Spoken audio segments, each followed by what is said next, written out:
بسم اللہ الرحمن الرحیم۔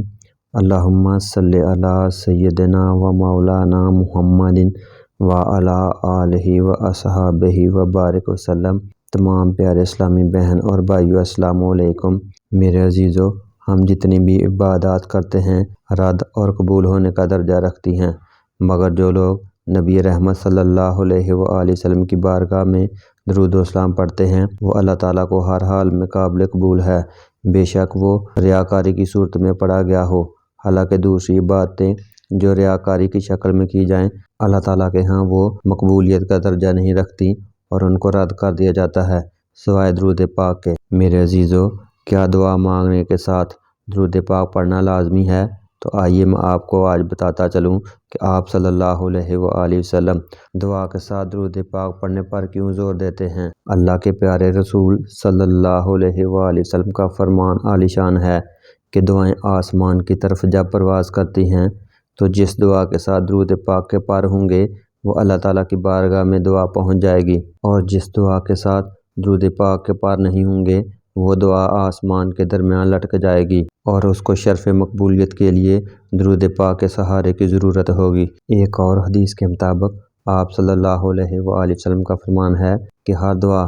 آسمانوں کے پردوں میں رہتی ہے، مگر جب کوئی مجھ پر درود پاک پڑھتا ہے تو وہ دعا بھی درود کے ساتھ شامل ہو جاتی ہے اور اللہ تعالیٰ کے ہاں مقبولیت کے لیے پہنچ جاتی ہے۔ ایک جگہ پر اور آپ صلی اللہ علیہ وآلہ وسلم نے کچھ اس طرح سے ارشاد فرمایا کہ دو درودوں کے درمیان مانگی ہوئی دعا اللہ تعالیٰ کی بارگاہ سے کبھی رد نہیں ہوتی۔ دعا کے ساتھ درود پاک پڑھنے کے بارے میں حضرت عبداللہ بن مسعود رضی اللہ تعالیٰ عنہ فرماتے ہیں کہ جب بندہ اللہ تعالیٰ سے کچھ مانگنا چاہتا ہو تو اس بندے کو چاہیے کہ پہلے وہ اپنے رب کریم کی ایسی حمد و ثنا کرے جو اس کی شان کے لائق ہو، اور پھر اس کے بعد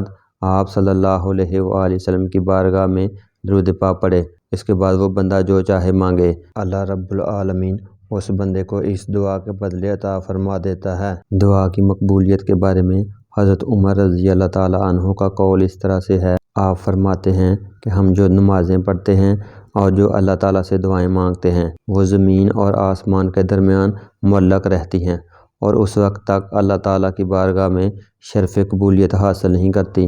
جب تک بندہ نبی کریم رؤوف الرحیم صلی اللہ علیہ وآلہ وسلم کی بارگاہ میں درود پاک نہ پڑھ لے۔ تو میرے عزیزو، ان تمام روایات سے یہی معلوم ہوتا ہے کہ اگر ہم چاہتے ہیں کہ ہماری نمازیں، ہماری عبادات اور ہماری دعائیں مقبول ہوں تو ہمیں نبی کریم رؤوف الرحیم صلی اللہ علیہ وآلہ وسلم پر درود و سلام پڑھ کر یہ تمام اعمال کرنے ہوں گے تاکہ اللہ تعالیٰ کے ہاں شرف قبولیت حاصل کریں۔ پیارے اسلامی بہن اور بھائیو، درود پاک اللہ تعالیٰ کو اتنا زیادہ پسند ہے، اتنا زیادہ پسند ہے کہ اس نے اپنے فرشتوں کو حکم دیا کہ نبی رحمت صلی اللہ علیہ وآلہ وسلم پر درود و سلام پڑھو، بلکہ اللہ تعالیٰ نے انبیاء اور رسل کو بھی نبی رحمت صلی اللہ علیہ وآلہ وسلم پر درود و سلام پڑھنے کا حکم دیا۔ کائنات کی تمام مخلوقات کو نبی رحمت صلی اللہ علیہ وآلہ وسلم پر درود و سلام کے تحفے بھیجنے کا حکم دیا، اور سب سے بڑھ کر آپ صلی اللہ علیہ وآلہ وسلم کی امت کو آپ صلی اللہ علیہ وآلہ وسلم پر